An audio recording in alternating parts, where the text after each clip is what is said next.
परमेश्वर की उपस्थिति एक ऐसी जगह है जहाँ पर आप बैठकर हर वह चीज़ जिससे आप सालों साल लड़ते रहे और आप जयवंत नहीं हुए, अगर आप वहाँ पर समर्पण करते हैं, वह उपस्थिति आपको स्लोली बदलती जाती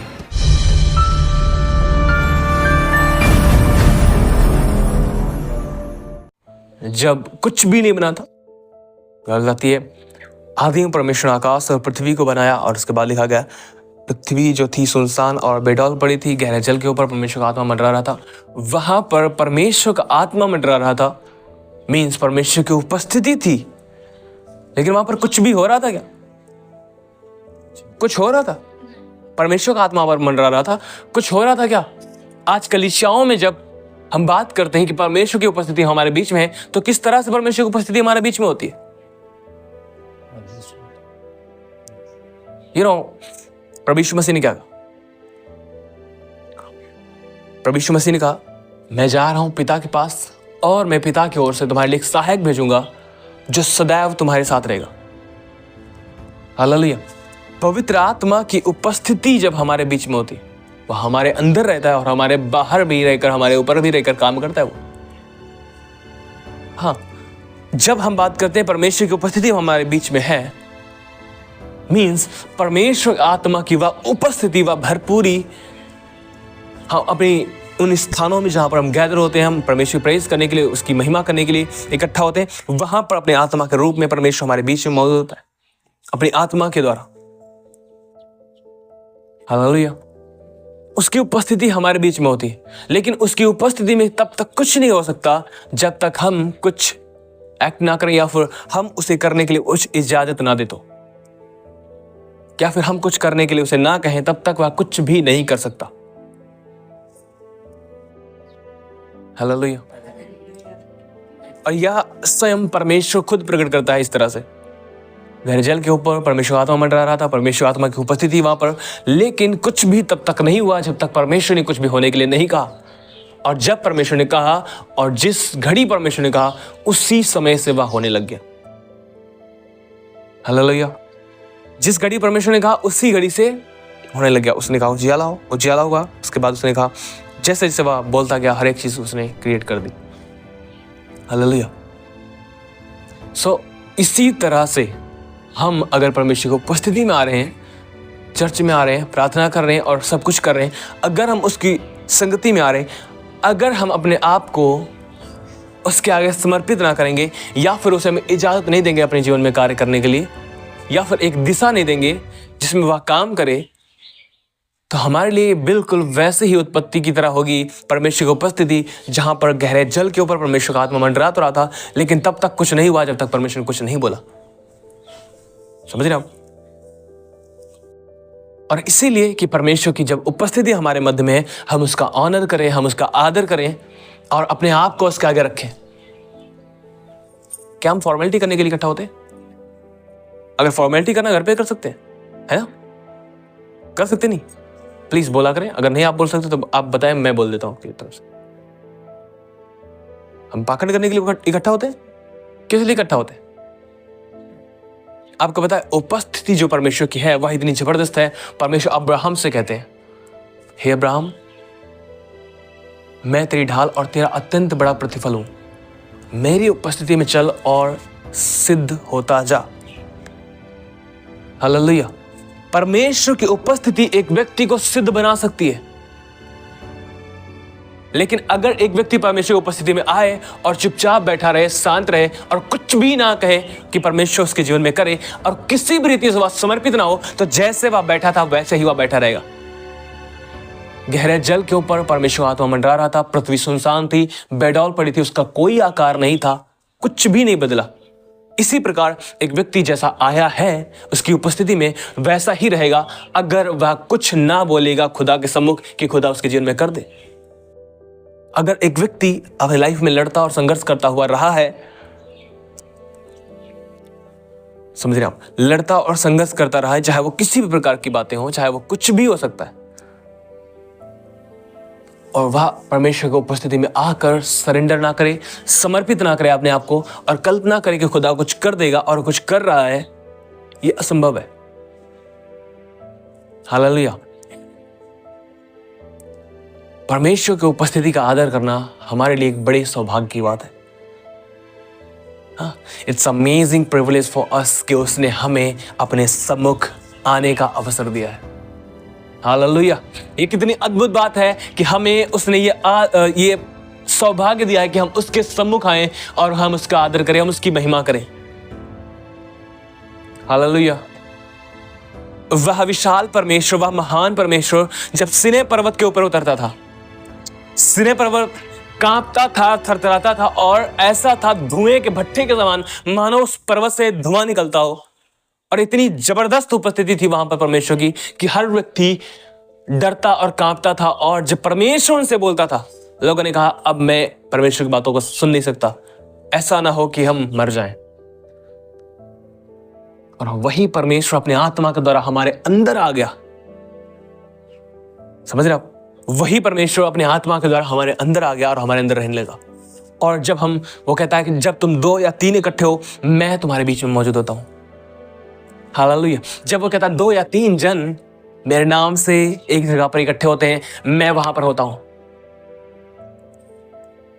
हालेलुया। और वहां पर पुरानी वाचा में जब था, वहां पर क्या लिखा गया है? वहां पर एक साथ में सिस्टम भी यह था कि कोई भी उस पवित्र पर्वत को, उस पर्वत के विषय में बताएगा, कोई मनुष्य, कोई पशु, कोई भी ना छूने पाए। जो छुएगा वह मार दिया जाएगा। समझ रहे आप? परमेश्वर की उपस्थिति का आदर करना यह हमारे लिए एक सौभाग्य है कि उसने हमें अपने सम्मुख चुनकर आने का अवसर दिया है। हालेलुया। हालेलुया। इसीलिए दाऊद भी कहता है, क्या ही धन्य है वह व्यक्ति जिसे तू चुनकर अपनी उपस्थिति में, अपने करीबी में लेकर आता है। हालेलुया। हम धन्य हैं, हमारे लिए एक सौभाग्य है। अगर आप इसे इस तरह देखेंगे कि हमारे लिए सौभाग्य है कि हम परमेश्वर की उपस्थिति में जाएं और हम उसकी आराधना करें, उसकी बड़ाई करें, उसके नाम को आदर दें। आपको मैं सच कह रहा हूं, कभी भी आपको यह बोलना नहीं पड़ेगा। अपने हाथों को उठाओ, अपनी आंखों को ऊपर उठाओ, परमेश्वर के ओर दिल से उसका आदर करो, उसकी तारीफ करो, उसकी बड़ाई करो। आपको कुछ बोलना नहीं पड़ेगा। क्यों? क्योंकि आपको पता है ये मेरे लिए सौभाग्य मिला है जब मैं उसके सम्मुख उस बैठकर उसकी आराधना करूं, उसकी प्रेज करूं, क्योंकि यह उसने हमें दिया है। हालेलुया। हालेलुया। मूर्ख हैं वो लोग जो खुदा की उपस्थिति का आदर नहीं करते हैं। उन्हें हम ज्ञानी कह सकते हैं, ज्ञानी, पर बुद्धिमान नहीं कह सकते। ज्ञानी होना और बुद्धिमान होने में बहुत बड़ा फर्क है।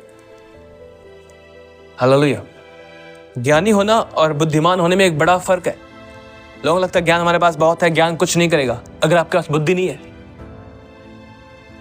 आपके पास ज्ञान है कि इस बटन के द्वारा ये लाइट जलेगी।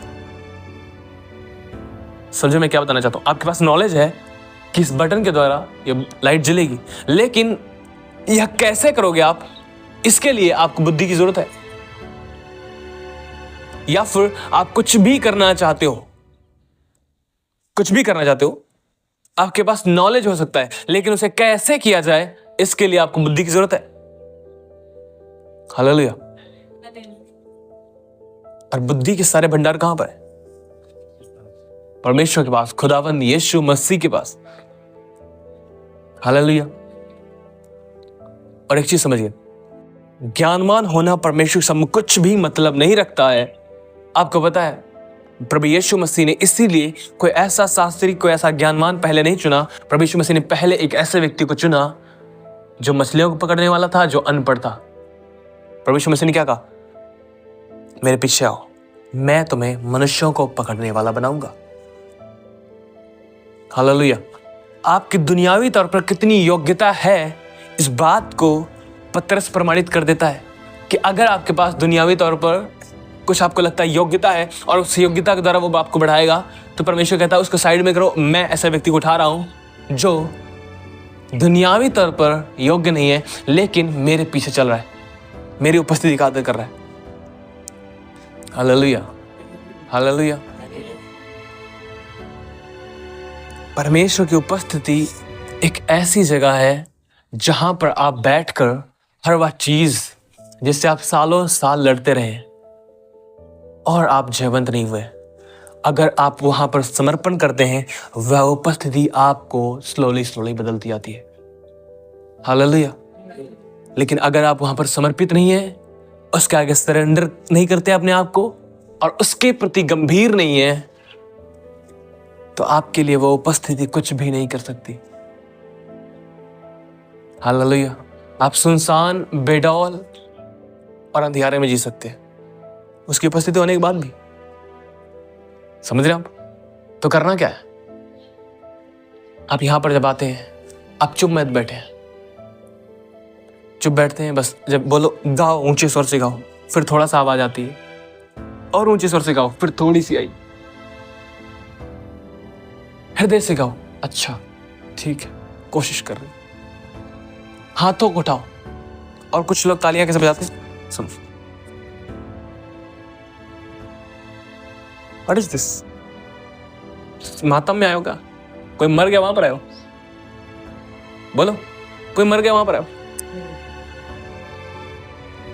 What is this? हम शोक करने आए हैं। बोलो, हम शोक करने आए, हम मातम में आए, कोई मर गया वहां पर। अरे हम उसके लिए आए हैं जो मर गया था और जो जी उठा है और जो कहता देखो, आओ और देखो। कोई है ही नहीं जो आज तक ये कह पाया हो मरने और उसके बाद जी उठाओ और उसके बाद कहता आओ और देखो। यीशु कहता है आओ और देखो, मैं मर गया था और अब देखिए युग आने युग में जीविता हूं, मृत्यु और अधोलोक की कुंजियां मेरे पास। अरे हम उसके लिए आए, तो हम क्यों ऐसे बैठते हैं?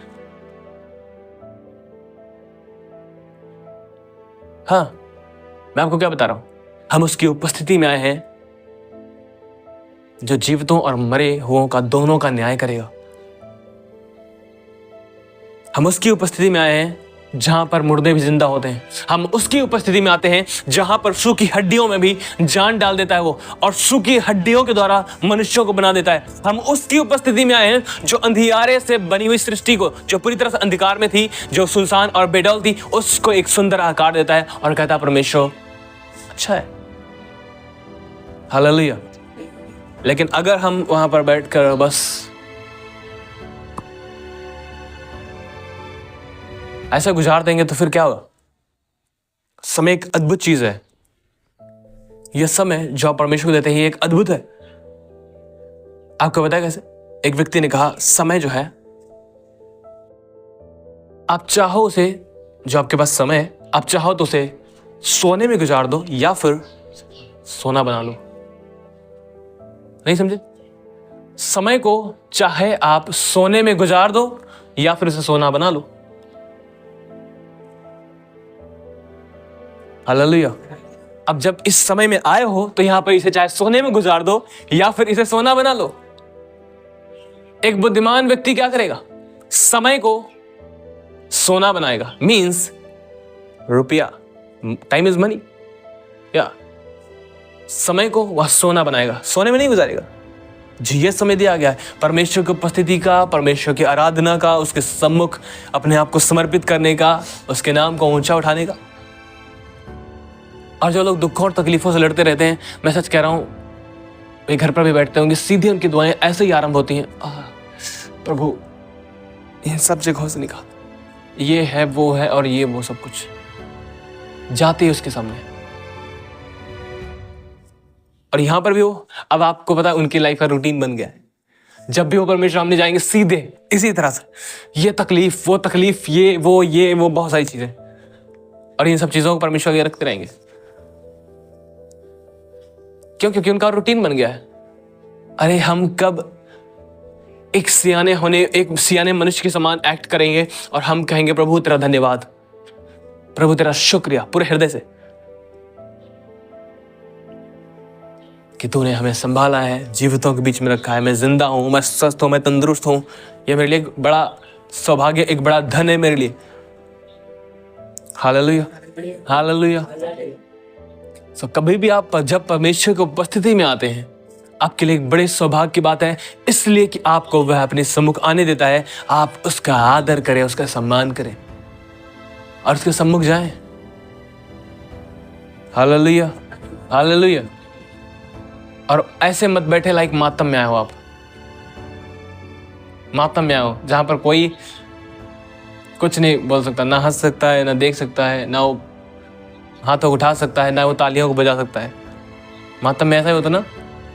होता नहीं होता? हाँ, अब भी देखो कुछ बोल नहीं पा रहे लोग, उनको पता ही नहीं है। मातम मीन्स जहां पर कोई मर गया होता है उनके घर क्या वो मातम ही होता है, शोक सभा। तो वहां पर क्या होता है? शांति। कोई देखा आपने तालियों को बजा रहा हो, कोई हाथों को उठा रहा हो और बड़ी आनंद में हो? नहीं, ऐसा ही तो बना दिया है कुछ लोगों ने चर्च को।